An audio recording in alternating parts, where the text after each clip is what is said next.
Etsy is a marketplace for sellers and therefore relies heavily on its own search engine and featured listings to drive sales. It now pushes listings to Google and other sites like Instagram through the new off-site ads program they introduced last year. With the thousands of other sellers and millions of other listings, how do you get people to actually see your products in the endless ocean of listings? It's actually a bit more complicated than you might think. Howdy friends, my name is Abby and this is Type 9 Studio, where I help you start and grow your Etsy shop into a small business.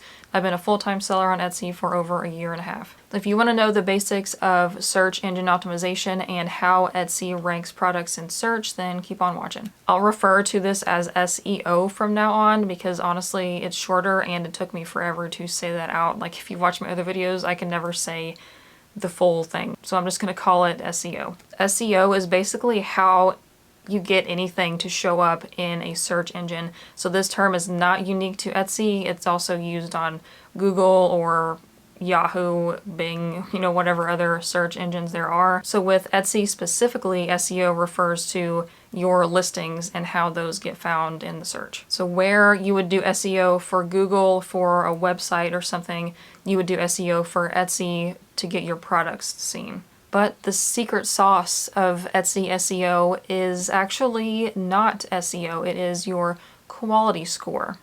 That is how Etsy ranks your products within the search. So SEO gets you on the search page, it tells the search engine what the item is, and then the quality score determines where it's ranked. This is how Etsy determines where your products rank in search, in slight combination with the buyer's previous search history, but that doesn't have quite as big of an impact. A lot of people can't believe that I talk about stuff like this for free, so make sure you're taking notes and make sure you watch all the way to the end because I'm not just saying that because I want you to watch all the way to the end, even though I do, but to get the full picture of how to use Etsy search properly and how to do SEO and about the quality score, you need like the whole picture. So make sure you watch the whole thing, okay? So let's talk about SEO first because that's what gets you on the search page in the first place. SEO is how you tell the Etsy search and partly Google exactly what your item is. Remember, the search engine is a computer algorithm, not a human. There are several places on your listing to tell the algorithm exactly what the item is, so I'm going to list those and then we'll talk about them a little bit more in detail in a minute, but those are the title, tags, description, and attributes. Your job when you make a listing is to make sure the algorithm knows exactly what your item is and what search terms that someone would potentially use to find your product. It is very important that your SEO or your keywords are relevant to your item and not misleading. If it's not what the buyer is looking for and your item comes up in search for something unrelated and they look at it and don't buy it, that will hurt your ranking. You'll hear a lot of people mentioning long tail keywords, so I think it's important to stop and explain that before we go any farther. So anytime I mention keywords from here on out, I mean long tail keywords. A long tail keyword is approximately 2 to 4 words that describe your item and are what a buyer may use to search for and hopefully find your item. I hope you remember your middle school English because your long tail keyword should include at least 1 adjective and at least 1 noun. You should always use long tail keywords because it is pretty uncommon for somebody to only use 1 word in the search because people in general, I feel like we kind of know that if you only type in 1 word into Google or like 1 word into Etsy or a store like Amazon, you're probably not going to find what you're looking for, so you have to be more specific. So since buyers know that, you need to work with that and also only use the long tail keywords. So just a couple examples of this. So I actually looked up the searches for these and it is insane how much this helps. So if you're selling a hat, using the keyword hat is going to return like 3 million or so listings. You could use the word beanie instead. That's a little bit more specific because that takes out like trucker hats and snapbacks and other kinds of hats that aren't beanies. Or if you put black skull beanie, that is very specific. There's only like a few thousand results for that instead of millions. Or another example, if you have a shirt, you could call it shirt, but there's going to be millions of results for that. You can call it t-shirt because that's going to eliminate hoodies and button-up shirts and stuff like that. Or if you call it a rainbow heart t-shirt, that is going to be just a few hundred, maybe 1,000 listings. So that cuts your competition for that term by 99.99%. Literally, I did the math. It's 99.99%. So avoid using keywords that are very broad. So even though keywords like home decor or women's jewelry are kind of a long tail keyword because there's 2 words, those are not specific enough. So if you use those as one of your keywords or one of your tags, that's going to be a waste of that space that you could use for a more lower competition tag. So you don't need any kind of third-party service. I mentioned this in a previous video about the tools that you need for Etsy and ones you don't, but you don't need any kind of third-party keyword service like eRank, Marmalade, those kind. You don't need those, okay? Just save your money. A simple way to do this kind of research is to just type those keywords into the Etsy search and see how many listings come up. It's right at the top of the search. It'll say like so many, however many results it is. There's no like hard line of how much competition you should have, but I would stay away from things that are over 100,000 and under 1,000. If there are so many listings for that, you don't have a snowball's chance in heck of ranking for that right away. The people that are ranking in those high competition searches like home decor and women's jewelry have probably been around for a long time, or they just got lucky and maybe it's a new listing that's got boosted up like I'll talk about later on.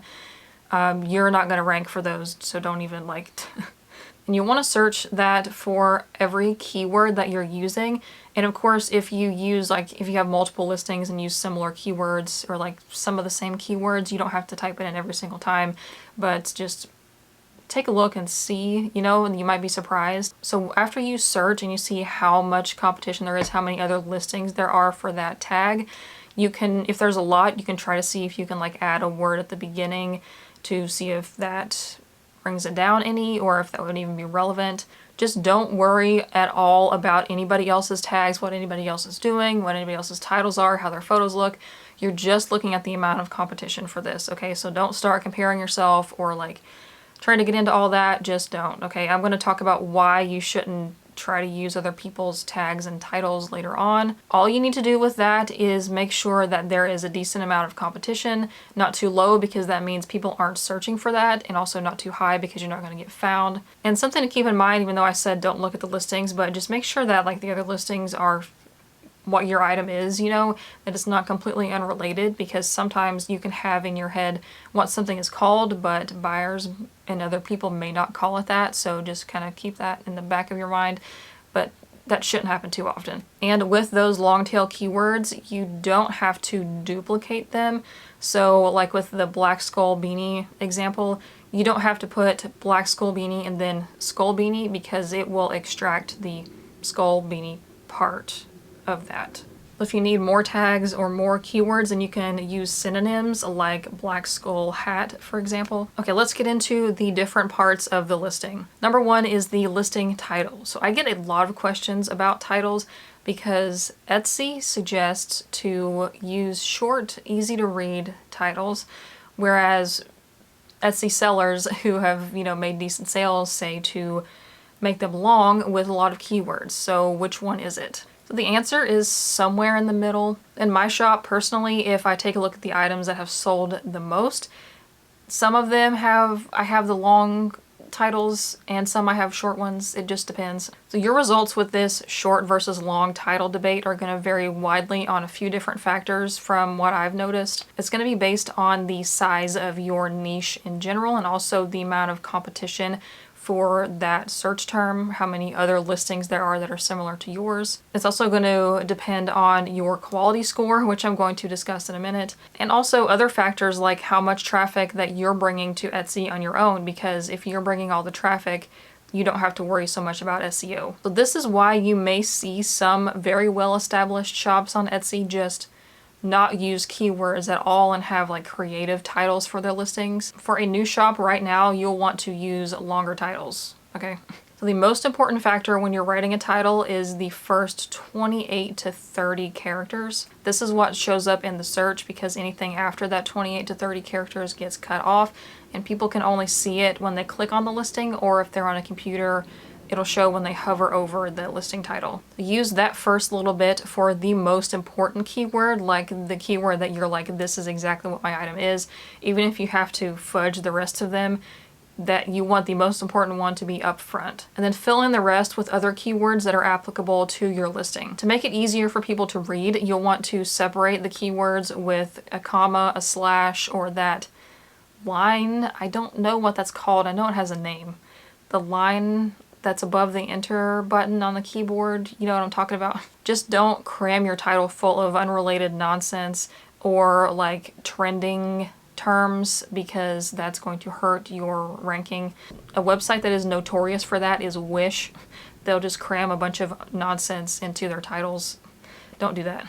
The keywords that you use in your title should be the most important and the most relevant, or the most relevant that the buyer would want to know. There used to be a thing going around where people said to just copy and paste your tags and your title to be the same. Don't have to do that. Number 2, the tags. I think these are a little bit more straightforward than the title. So to get started with your tags, just take the keywords that you used in your title and put those in the tags, and then fill in the rest of the 13 with other related keywords. When you duplicate your keywords in the title and the tags, this sends a pretty good signal to Etsy that this product is a good match for that search term. The problem with tags is that they're only 20 characters long, so if you have a long tail keyword that's longer than 20 characters, you want to split that up. So if your tag is something like personalized charm bracelet, that's not going to fit because it's more than 20 characters.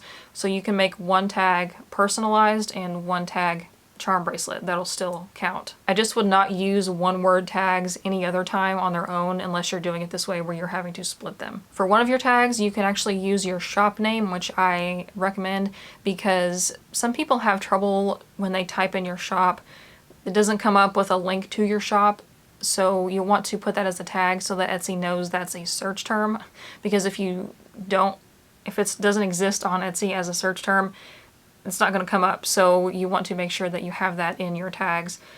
You don't need to put it in your title or anything, just your tags is fine, since there should be very, very low competition for your shop name. And it may go without saying for tags, but use all 13 every time. Number 3 is the description. So on Etsy, the description doesn't play much of a factor in your SEO, but it does for Google. But don't ignore your description, because this is a good place for you to increase your conversion rate and answer people's questions. For the Google SEO, it really only shows the first line or two of the description, and it will look in that first line or two for the keywords. This is referred to as the meta description, and every web page is going to have one. So for this, you'll want to write a sentence that includes your most important keyword in it naturally. Don't be stuffing all of your keywords in there. Just write a descriptive sentence about your product that just has your long tail keyword in it. Your buyers will also see the first little snippet of this when they're browsing your listing, so make it enticing. Number 4 is the listing attributes. These are the things that come up when you're making a listing right above the description. So first you'll pick the category of the item, which is very, very important. Get this as close to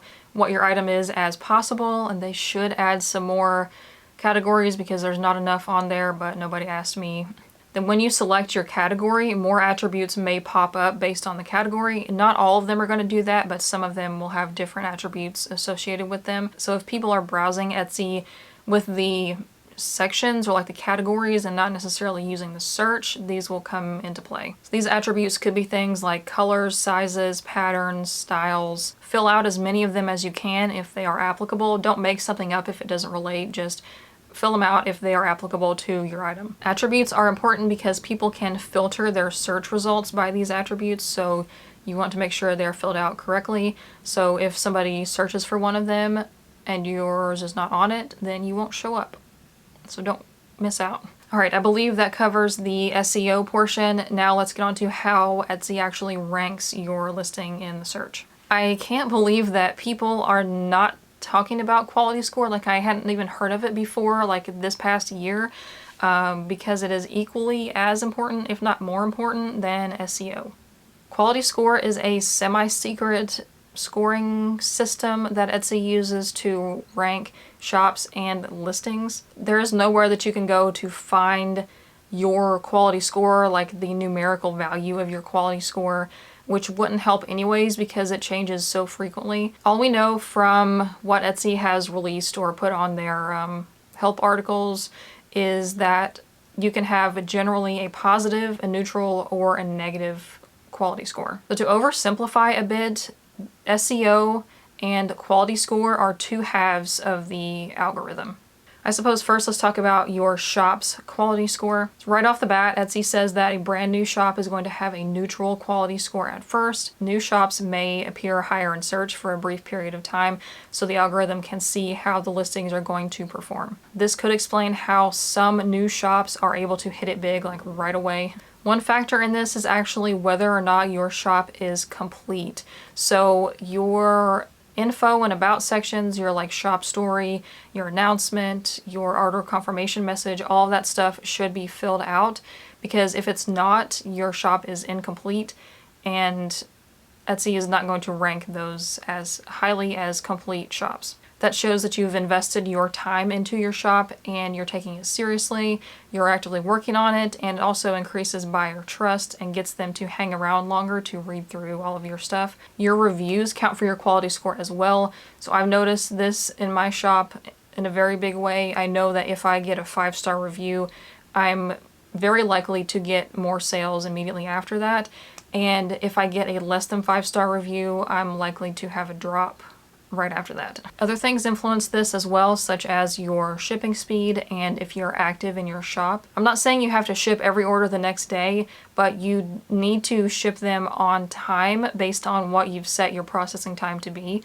So don't ship them late, like if they're showing like overdue or past due, that's bad. If you do that too many times, you could get suspended. So make sure that your processing times are accurate to what you can actually do. Being active in your shop could be making a new listing, updating your shop announcement, updating an old listing, just something to show that you're active and working on your shop. And now for listings individually. So a brand new listing is going to have a neutral quality score at first, and just like with new shops, they're going to be temporarily boosted in the search results to see how they perform. But you'll get an even bigger boost if you make a sale of that item. So it's not uncommon to get back-to-back orders. Having plenty of stock of your items on Etsy is key for like a long-term success of that item, despite Etsy being the destination for unique items. But you know, once your listing sells out and it's not active anymore, it stops building quality score. Fun fact, this is why people say not to use vacation mode, because if you go on vacation mode, your items are essentially deactivated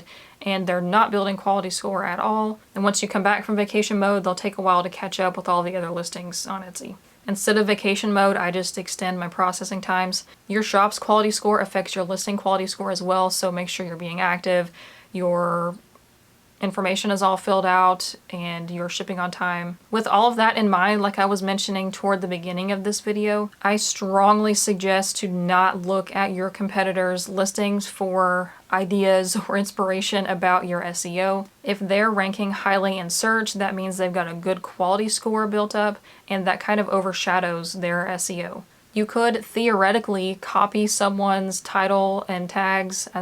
Etsy may not allow that, but theoretically, if you could copy and paste their title and tags, you may not be on the first page. You won't be on the first page of the listing because of the difference in quality score. But please don't copy anyone. That was just an example. Here's a little personal anecdote about this and why you shouldn't spend too much time checking where your items are ranked in the search. Last year in March, April, maybe into June, when that toilet paper crisis was happening, people were buying cloth wipes like crazy, and I have cloth wipes in my shop. I was selling several packs a day, and this is back when my shop was less than 100 sales, so I think the cloth wipes are what pushed me over my first 100 sales. I was just amazed at how many orders were coming in, and I decided to look and see if my listing was on the first page because I was getting so many orders. I would look every few days to see where I was, and I noticed that 2 of my bigger competitors were going on and off of vacation mode because they were getting so many orders. And when they were on vacation mode, I would get more sales because their listings weren't taking up all the space.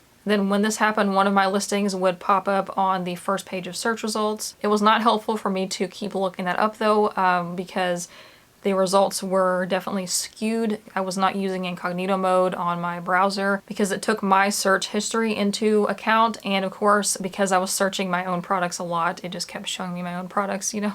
But through this, I learned the value of separating your listings if you have variations, separating them into different listings instead of all in the same one. One of my competitors had all of their cloth wipes separated out into different listings for different colors. So when they came back from vacation mode, that just booted everybody else into oblivion because they were taking up the whole page. I don't want to know how much time I spent doing that. It certainly was a valuable lesson though. I honestly haven't gone back and separated my cloth wipe listing into different ones because the demand for them just completely died after that. And just a few things to note that I've saved for the end here. If you're going to update the SEO on a product, do not expect results right away. You're not going to update it and then immediately get a sale. I mean, it may be a coincidence if you do, but likely you're not going to see results from that right away. It takes about a month at least to get situated and let the algorithm kind of sort out where your item fits. So the more you change it, like if you say this week it didn't do anything, so I'm going to change it again next week, that's just going to make it take longer, and then you're going to think you're failing because it's not working. Just wait, because SEO is not the only thing to consider. So your quality score for that search term, because you changed it and you've added a new search term in, you're not going to have any quality score at all for that search term until it's been there for a minute and it kind of gets sorted out, so just wait. But if you have a listing that has a lot of sales already, like pretty regular, don't touch the SEO. This is why you may see listings that are doing well with like outdated, or like they didn't really use the best practices for SEO because they've already got a good quality score, and changing the title or tags or anything is going to mess it up. Not speaking from experience or anything. If you want to get your shop in shape for the holidays or any other time really, I have a free downloadable new shop checklist if you sign up for my email list at links.type9studio.com. That'll also be in the description and the pinned comment. And if you're watching this and you're still like, I don't know what the frick I'm doing, please help me, I got you. I'm posting this on October 6th, and if you're signed up for my email list by October 7th, you're going to get first dibs on my Etsy shop reviews. I'll have more information about it very soon, but basically I'm going to take a look at your shop, see what you need to improve or suggestions that I have for you, and the base level review comes with one free SEO listing rewrite. So make sure to check that out, sign up for the email list to be notified. If you're watching this after October 7th, it's not too late. You can still get a shop review. I will have information about that if it's available in the pinned comment and in the description. If you've watched this entire video and you haven't subscribed or clicked the like button yet, you might as well. There's a lot more where this came from. This was, I think, some pretty good free information if you ask me. For more Etsy and small business tips, you can follow me on Instagram and TikTok, both at Type9Studio.